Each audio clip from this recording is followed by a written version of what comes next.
దేవుని అతి పరిశుద్ధ నామమునకు మహిమ కలుగును గాక. ఎలా ఉన్నారు? మీరంతా క్షేమమని మీ క్షేమం కొరకై అనునిత్యము ప్రార్థిస్తూ ఉన్నాం. అనుదినము ఈ హోప్ ఫర్ టుడే వాక్య ధ్యానాలను మీరు అనుసరిస్తూ ఆధ్యాత్మిక అభివృద్ధి పొందుతున్నారని నమ్మి దేవాది దేవుని ఎంతగానో స్తుతిస్తూ ఉన్నాను.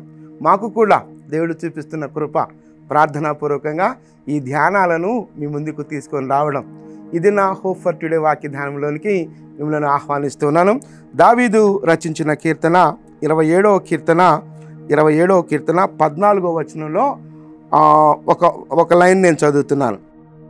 27వ కీర్తన 14వ వచనంలోని ఒక లైన్: ధైర్యము తెచ్చుకొని నీ హృదయమును నిబ్బరముగా ఉంచుకొనుము. ధైర్యము తెచ్చుకొని నీ హృదయమును నిబ్బరముగా ఉంచుకొనుము.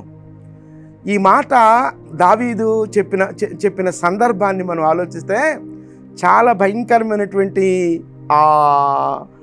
ఏమంటాం అననుకూల పరిస్థితుల మధ్య ఉన్నాడు అనే విషయం మనకు అర్థమవుతుంది. ఆ ముందు వచనాలు చదివితే 3వ వచనంలో ఒక మాట నేను చదువుతున్నాను. 3వ వచనంలో, నాతో యుద్ధము చేయుటకు దండు దిగినను నా హృదయము భయపడదు. నాతో యుద్ధము చేయుటకు దండు దిగినను నా హృదయము భయపడదు. నా మీదకు యుద్ధము రేగినను దీనిలో నేను ధైర్యము విడవకుందును. నాతో యుద్ధం చేయడానికి దండు దిగినా నేను భయపడను, నేను ధైర్యాన్ని విడవను. ఎందుకు అనంటే ఇప్పుడు నేను చదువుతున్నాను 14వ వచనంలో, యెహోవా కొరకు కనిపెట్టుకొని యుండుము. నేను 14వ వచనంలో మధ్యలో లైన్ నేను చదివాను. ఆ తర్వాత ఆ పైన లైన్లో క్రింద లైన్లో రెండు చూసినప్పుడు యెహోవా కొరకు కనిపెట్టుకొని యుండుము. ఆ రెండిటి లైన్స్ మధ్యలో ఉన్నటువంటి మాటను నేను చదివాను. ఆ మాటే ధైర్యము తెచ్చుకొని నీ హృదయమును నిబ్బరముగా ఉంచుకొనుము. ధైర్యము తెచ్చుకొని నీ హృదయమును నిబ్బరముగా ఉంచుకొనుము. ఎలాంటి సందర్భాల్లో అనంటే యుద్ధము దిగినను, దండు దిగినను, అలాగే ఆ ముందు వచనాలు చూస్తే నా తల్లిదండ్రులు నన్ను విడిచినను, నేను ఒంటరివాడునైనప్పటికీ నేను ధైర్యాన్ని కోల్పోను, నేను భయపడను, నేను ధైర్యాన్ని కోల్పోను అంటున్నాడు. ఎందుకనంటే నా నిరీక్షణ, నా గురి నేను కనిపెట్టుకునేది ఎవరి కొరకు అనంటే యెహోవా కొరకు కనిపెట్టుకుంటున్నాను. కాబట్టి నేను కనిపెట్టుకునే నా దేవుడు, నేను నిరీక్షించే నా దేవుడు నన్ను బలపరుస్తుండగా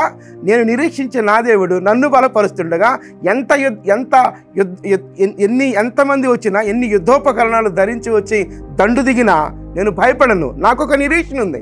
ఆ నిరీక్షణ ఎవరనంటే నా దేవుడు. ఆ మాటను మరలా చదువుతున్నాను. యెహోవా కొరకు కనిపెట్టుకొని యుండుము. ధైర్యము తెచ్చుకొని నీ హృదయమును నిబ్బరముగా ఉంచుకొనుము. యెహోవా కొరకు కనిపెట్టుకొని యుండుము. ధైర్యము తెచ్చుకొని నీ హృదయమును నిబ్బరముగా ఉంచుకొనుము. మన హృదయాలను నిబ్బరముగా ఉంచుకోవడానికి, మనం ధైర్యంగా ఉండడానికి ఒకే ఒక కారణం ఏంటి అని అంటే, ఆ కారణం నీ దేవుడైన యెహోవాయే.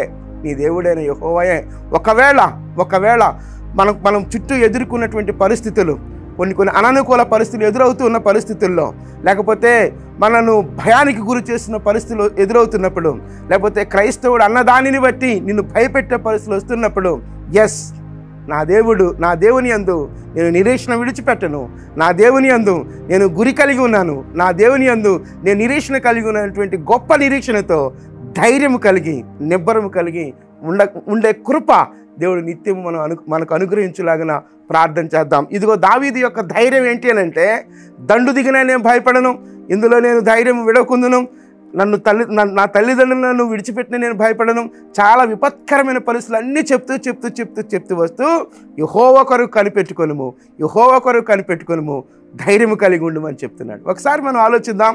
మన చుట్టూ ఉన్న పరిస్థితులు మన విశ్వాసాన్ని కించపరిచి మాట్లాడినా, లేకపోతే మన విశ్వాసాన్ని మనం విశ్వసిస్తున్న దానిని బట్టి ఒకవేళ మనలను వ్యతిరేకంగా నిలబడినా, ఒకవేళ మనలను భయకంపితులుగా చేస్తున్నప్పటికీ, అలాంటి పరిస్థితుల్లో కూడా ధైర్యం విడవకుందాం.